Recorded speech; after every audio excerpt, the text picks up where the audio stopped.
welcome to Ring Talk Series 2, Episode 3/4, because we half did one Saturday night and we just kind of sat around and chatted boxing in your bar.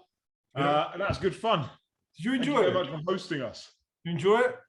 Yeah, it was good. It was lovely to meet some people, those that have travelled long distances. Tim from down south, some incredible mileage put into come and sit and chat boxing with you and I and others that, have far more input than I do. So good on them.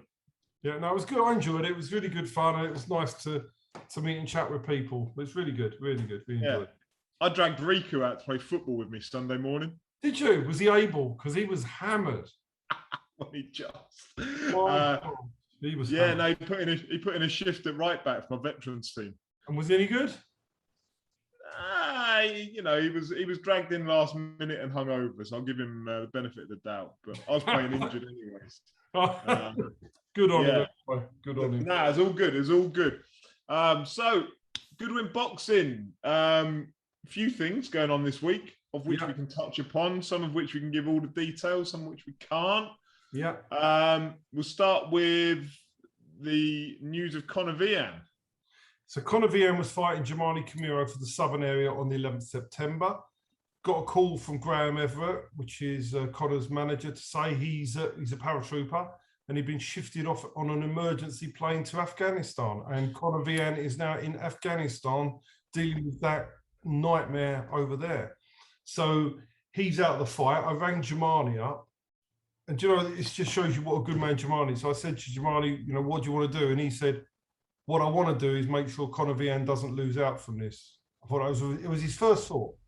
And that was really great. And so obviously he wanted to box. So what we've done, and we can't announce it yet because we're waiting for board approval, we've made a really good fight for the same night. As you said, I think it's a cracking fight. It is a good fight. And the winner will fight Conor Vian in November.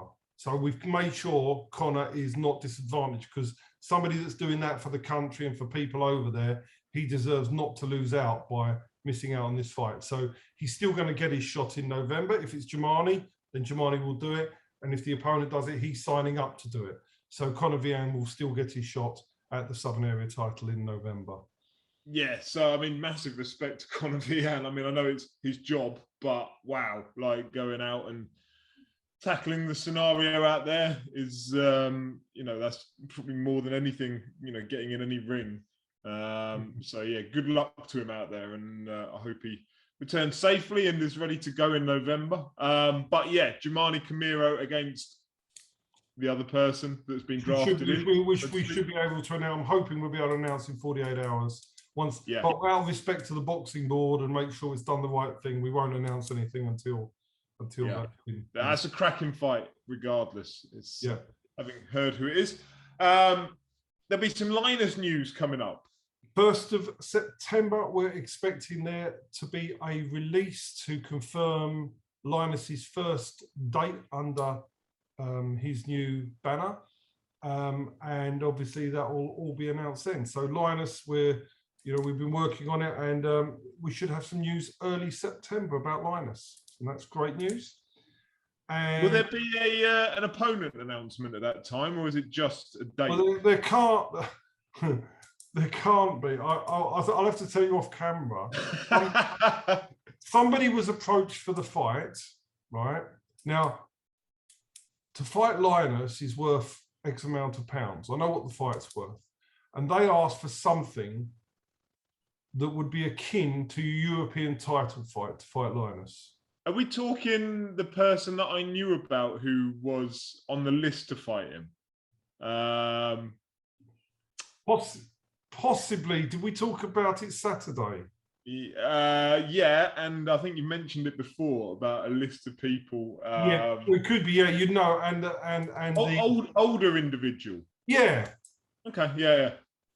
You wouldn't believe the money that was asked for, and it was so ridiculous. It was unbelievable. So it was just crazy money. It would be twice what I know some people get from fighting for British titles they asked for.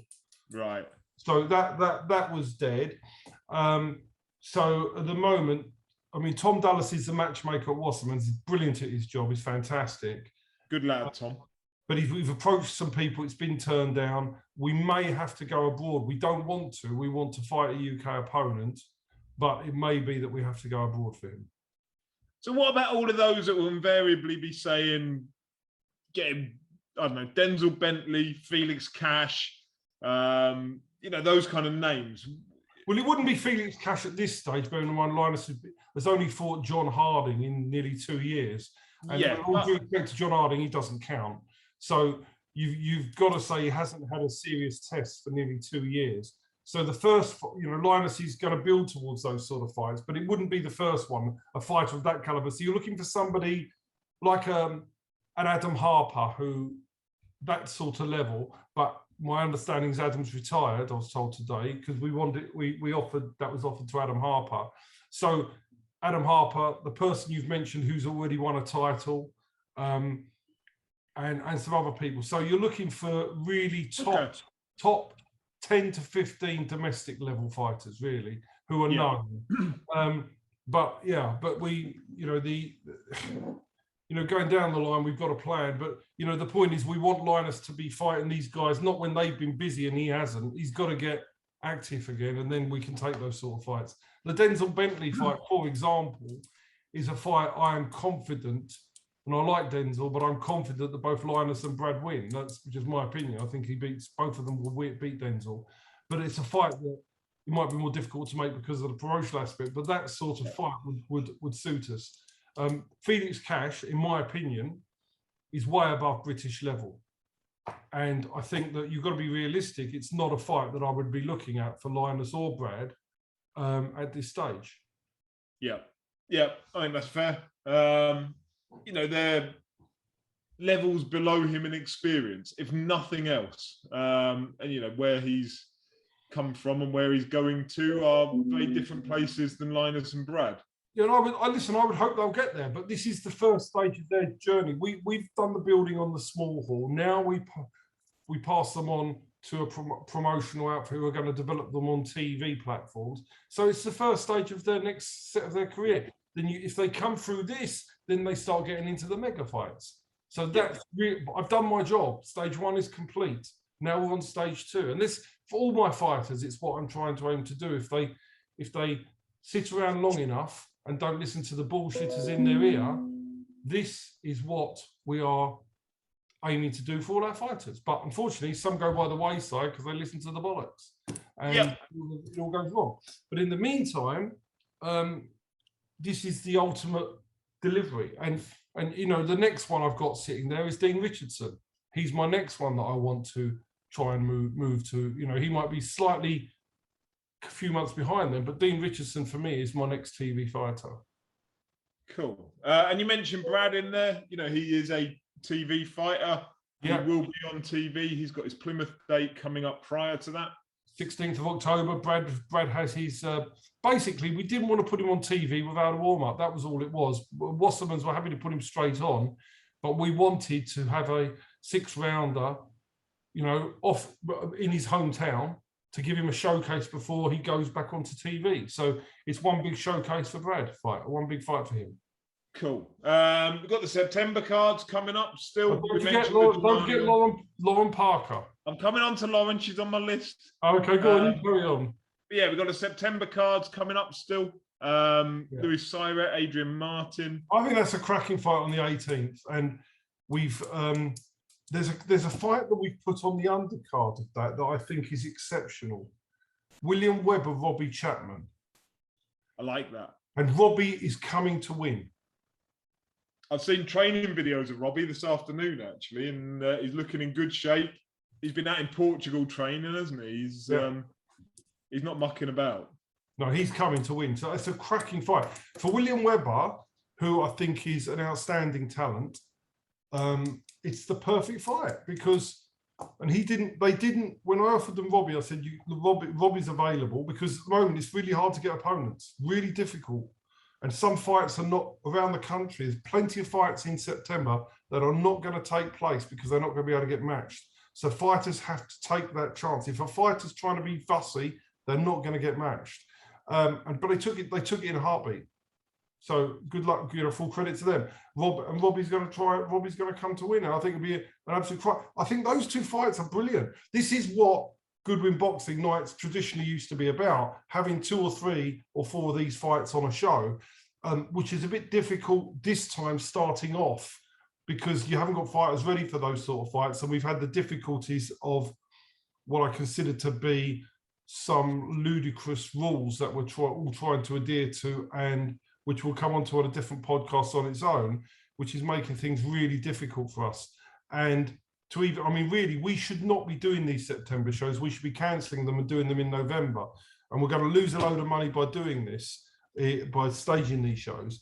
But we're just trying to do the right thing by as many boxers as we possibly can. But not all the boxers that are scheduled to fight are going to fight, because they're not going to be permitted to by these new board rules.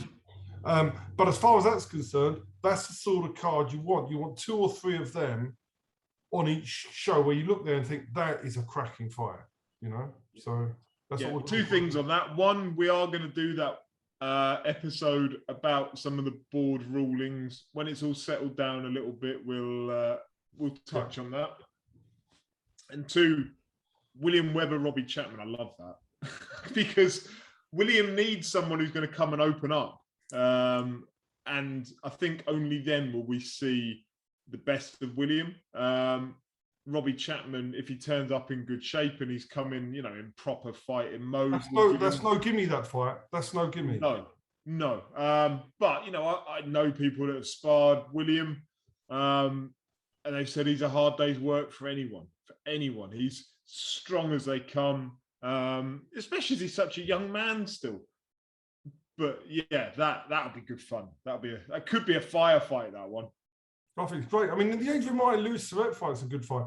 I think they're 2 good fights. Like for me, I'm watching that show and really looking forward to the fight. The same as I'm going to look to Giovanni Camiro's fight. I'm really looking forward to that.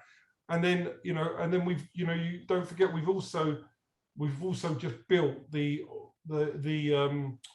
October shows as well. I mean, we've got the York Hall one, which has got the 2 title fights, provided nobody pulls out. Liam Dillon against Dennis Wahome and Ricky Little against Jack Hughes. Jamie Smith on that show fights Jonah Vallau, who had a few losses, but he's still highly ranked. And Jamie Smith is only 2-0. He's taking a very hard fight on. Dan Azaxo fights Ben Thomas, who's relatively decent.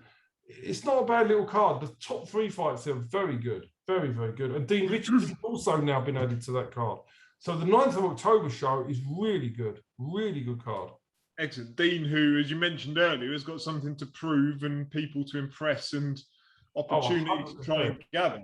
He needs to prove why he's a TV fighter that night. He needs to prove it. Yeah. And then there's a date in December that you're working on that in time. We've got 2 in November and 2 in December. And that's us done for the year. We're going to try and get as many fighters out as we can this year, give them the opportunities. And then we'll sit and take stock and see what we're dealing with the board rules and how everything is playing out. Because a lot of promoters, I spoke to Mickey Elliott today, he's not interested in promoting at the moment. He just said, I'm going to watch. I can't think about doing it while all this stuff's in place. So he's not promoting. We've seen that MTK have not been that vocal in announcing shows yet. You've had the Mo Price, he's done 2 shows and cancelled 2 shows already. It's the 3rd of September's gone. So they've done 2 out of 4, but there's 2 shows that have bitten the dust. It's not easy. It's not easy to promote. And that's why we've waited till September. And to be honest, seeing what's going on now, we probably should have waited till October. Yep, you probably should have, to be fair. I think... But I think we made the right call. I did not expect the restrictions when I went to Arsenal on Sunday with 60,000 people in a stadium where it's just back to normal. I did not expect the boxing to be handled like it has been. Whether it's right or wrong or indifferent, I did not expect boxing to be staged as if we were under the full-scale pandemic and social distancing. I did not expect that. Did you expect Pablo Marie to be handled like he got handled on Sunday? He's shit, isn't he? Tell you what, Lukaku, though, do you know what I'm saying about, we'll talk football for a second, right? Lukaku is a proper striker. Okay, he's an athlete. He's a monster. So what do you think we should do? So if I'm the manager of Arsenal, right, I know that Pablo Mari and Rob Holding cannot remotely handle him. So what would you do? You put your shit midfielder Xhaka, who's useless, right, and say all your job is to cut the supply to Lukaku. But every time they wanted to play into Lukaku, there was gaps for him to play into. They should have been trying to stop the supply to Lukaku. Now, even he was walking backwards, like almost disrespectfully, just with his arms out, saying, "Yeah, I'll have it into my feet." And there was nobody blocking. But listen, Arteta for me, I know you're a Tottenham fan, but Arteta for me is just not producing. And really, I hope I'm wrong, but he looks like fish out of water. I was about to compare him with some trainers, but I don't want to mention the trainers. But there's some people that do jobs or train fighters, and they're just not capable of doing it. And I'm worried that Arteta is that man. You know? No, I'm a big fan of his. Keep him. I bet you are. Yeah, why you didn't change your back three or drag Xhaka back to man mark? I don't understand. I agree. Goodwin Boxing fighters who are out, Lauren Parker, October. So that should be October. Waiting for the announcement, hopefully in the next couple of weeks. Spoke to the promoters team this week. So all things being well, it'll be sometime middle-ish of October. And looking forward to that's what Kev discussed the other week around it being unified promotions. Susanna Schofield fronting up, pushing female boxing. TV deal. It's fantastic. Yeah, so that's great. So she gets her chance, and we're really looking forward to that. And from that point of view, we are really flying. And from our point of view, we're doing some great work for our fighters behind the scenes. We started off, what they get for us is what we promise we deliver. We try our best. We don't lie, and the fighters have actually done that. But so many fighters that I'm afraid are not getting that. That's not happening for them around the world at the moment. But from our point of view, and our strategy is different now, Martin. We used to work on a numbers game. If somebody had a semblance of talent, we'd give them the chance. Can't do that anymore now. We have to be so particular now on who we sign. And we signed 2 fighters this week. One fighter is a 13-time champion amateur who reached quite a high level in the ABAs. And the other fighter is a former title challenger. And they are the 2 fighters we signed this week. So we are literally now, unfortunately, we've had to release some fighters for various reasons, but we are now looking to build a different type of stable that we can build to TV fights. It's not because of the way the board are operating now, we can't do what we did before. So it's got to be a change of strategy. So a new fighter approached me today and asked me a list of questions, rightfully so, but I had to point out to them that they're not interviewing us. Well, we're interviewing you, because the chances are we probably won't take you. So we'll give you the information, but please don't feel that you've got the choice. I'm afraid that it's totally changed with us now. We are being really, really fussy on who we take, and we have to be with what we're dealing with. Are you allowed to say one of the names of the fighters that I saw on Facebook this week that had signed with you? Yeah, Liam Wiseman. Yeah, so Darren's son. Yeah, and I can actually tell you the other one as well. It's Joshua Ejekpovi. Okay, excellent. Who fought a very close fight with Sean Robinson for the Southern Area Super Welterweight title. So we signed Josh and we signed Liam, who is an exceptional young talent. He's 19 years of age. I think he's going to a British title and beyond. I think he is exceptional. That's as long as he doesn't get battered by his old man in sparring. Yeah, his dad will look after him. I see the videos of the 2 of them in the gym. Yeah, I know. So the two of them, to be honest, I think they're a great team, and father-sons work really well. I think on the whole, I'm quite a fan of that. We're really happy. They're the 2 signings we've made this week.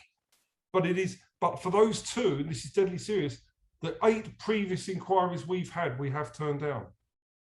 Yeah. So it's not like that anymore, and it has to be different. It's totally different what we're looking for now.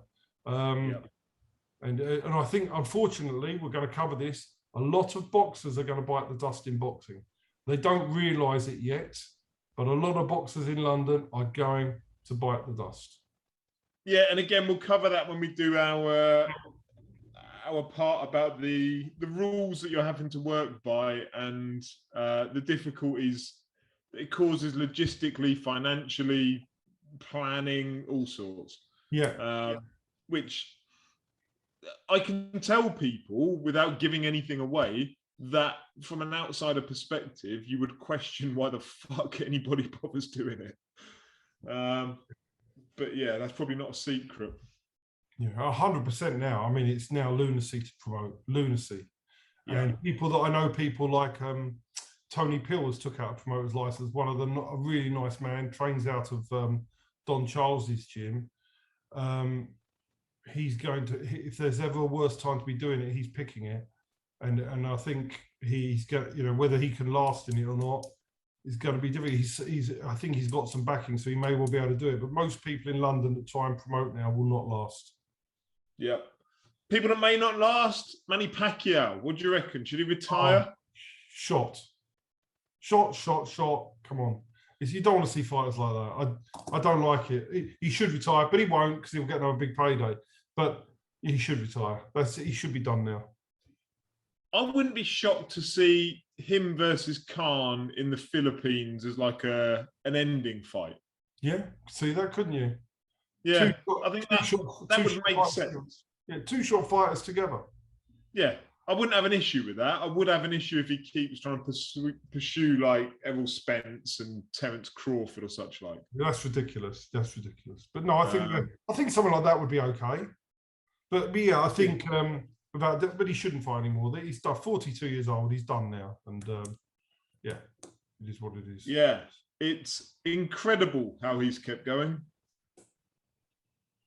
Yeah, I wonder how that is. Incredible, unbelievable. Well, we know it's not unbelievable when you have access to certain things that others don't. Political power. That's what I like to call it with money. Yeah, something like that. What do you make?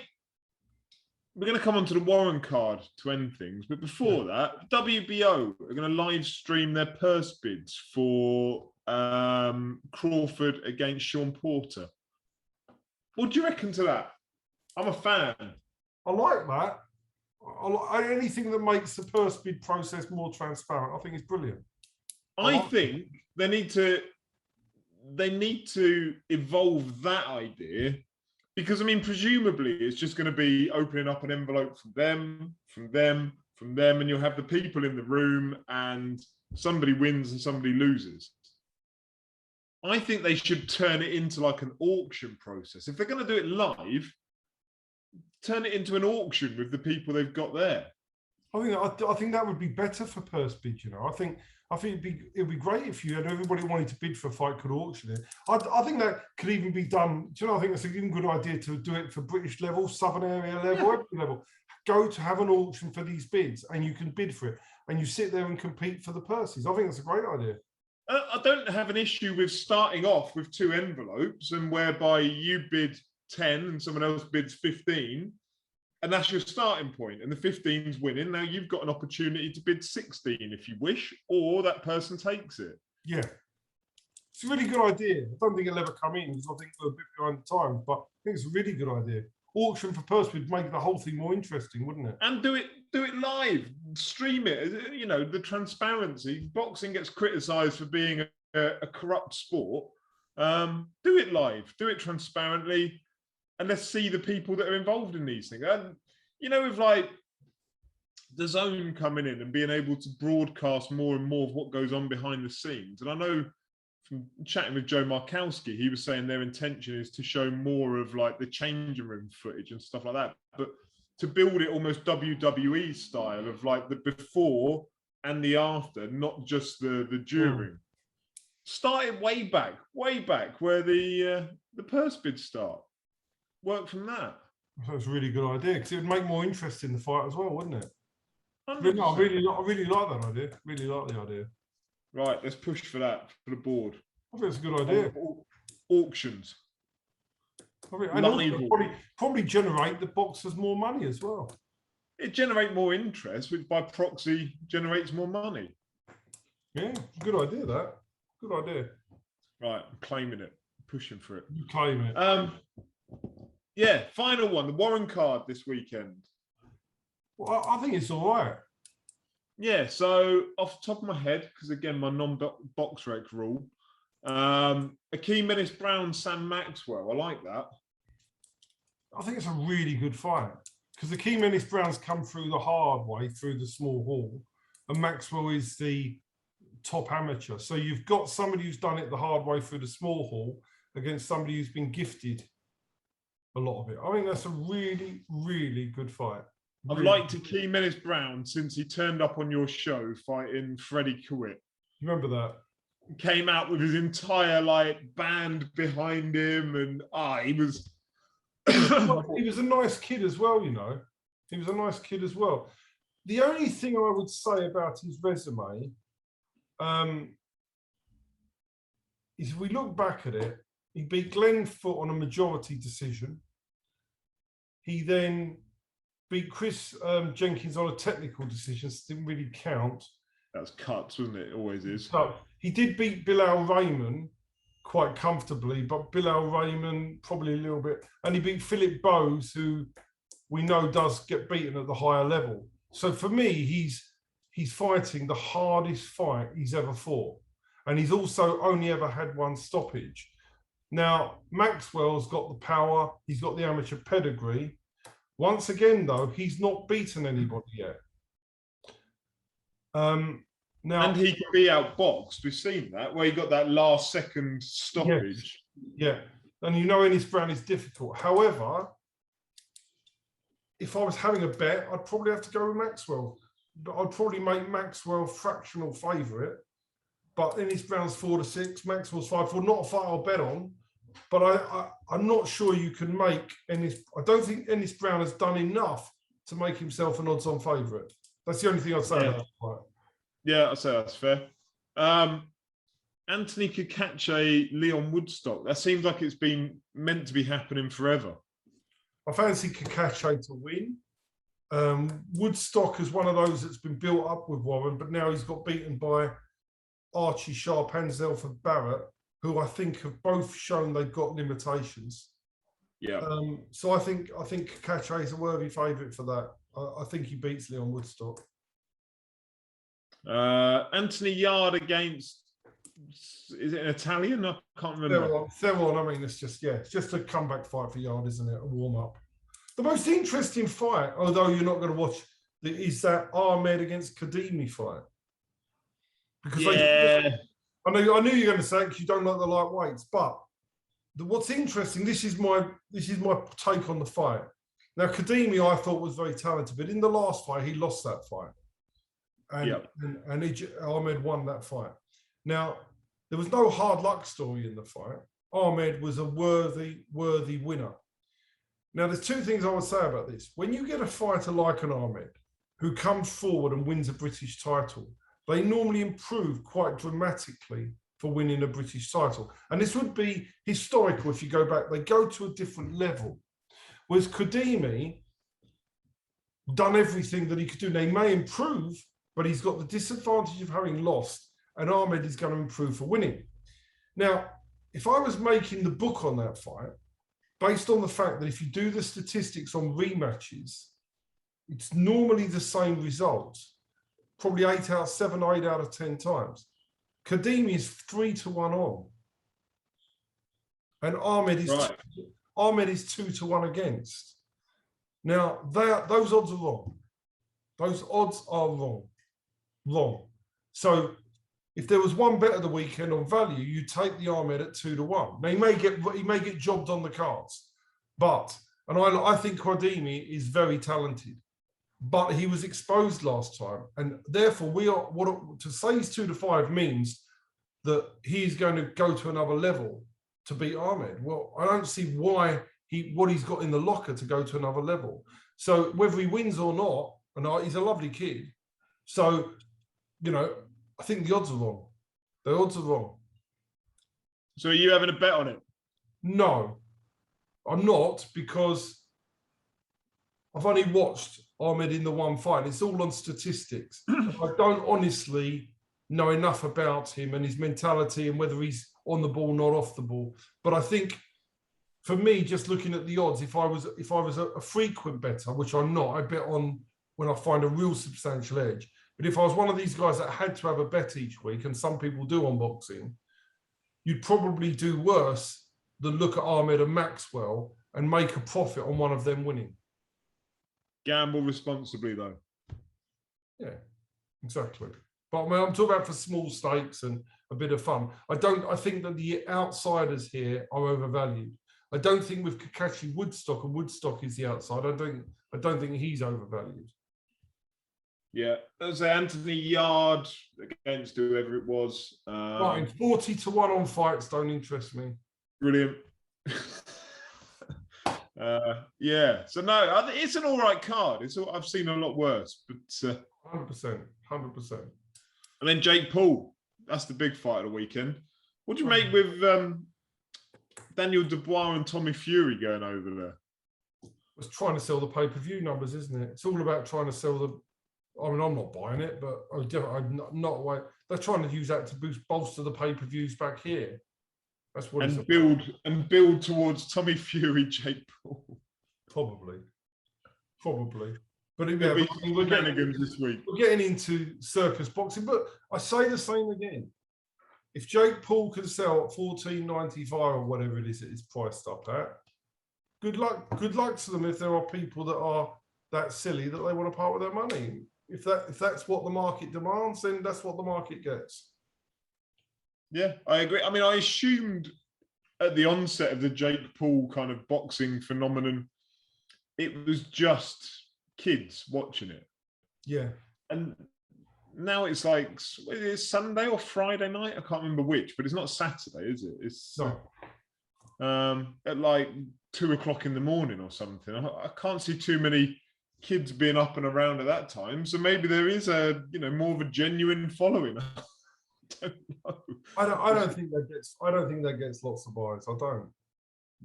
No, I'd be surprised. I don't even know who Tommy Fury and Daniel Dubois are fighting, but neither do I, and I'm not interested because they're going to be blowover jobs. Yeah, and that's it. That's the world of boxing this week. But to me, the Warren card has got 2 decent fights that are competitive, and the Kakache Woodstock fight is live. So I think there's 3 live fights on there, and I think that's. I don't think you can expect much more from a card. And to be honest, we haven't had that with Eddie's cards, have we? We haven't had 3 really live fights on those cards, in my opinion. They might call it 50-50s, but they're not. These are, I mean, the first 2 I think are 50-50. Kakache's not a 50-50. I'd have him 80%, 85% likely to win, but it's still a competitive fight. Yeah, no, I'd agree. I don't have an issue with the card at all. I think, again, I would caveat all of that with the circumstance. I know that the framework you're working within is different to the one that, say, Frank is working within, but it's still difficult. It's difficult for them as well. Any promoter at the moment is going to struggle in the UK. You've got problems with importing fighters. You've got so many issues and costs and I've got to, when I finish this, hang on, because I've got to tell you something else that happened today, which shows you how difficult it's been. We are working under immense problems, issues that I don't agree with, that I'm just making our job harder. And I'll explain something to you in a minute, which we will cover when we do the thing, but it's just crackers. The whole thing's gone crazy. And yet you can run a show at Headingley Stadium and you can run a show at White Hart Lane, the Tottenham Stadium. With 70,000 people there, and that's fine. And you can have 10 fights there. And the other thing is, I've seen there's a show coming up at the Circus Tavern in Essex, right, with 10 fights on. Now, good luck to them for promoting. It's not an issue with them. Circus Tavern has got smaller dressing rooms than York Hall. It's more cramped than York Hall. York Hall is restricted to 7 fights. Circus Tavern, which is a worse venue, has got 10 fights. Explain it. Makes no sense. Indeed. But we'll do a show on it. We'll when it all settles down a little bit, we'll do a show and explain why life is difficult. Exactly. No, we'll do that, and we'll see how we go. Well, I'll have a word. I'll explain something to you in a minute, but I think we'll leave it for today and come back next week and we'll review Warren card, and hopefully by then we'll have some more news. We'll be able to talk about the Germani fight in more detail, and a few other things we're working on as well. And the Linus news should be out by that point as well. Hopefully, yeah, it should be. Right. Thank you for watching.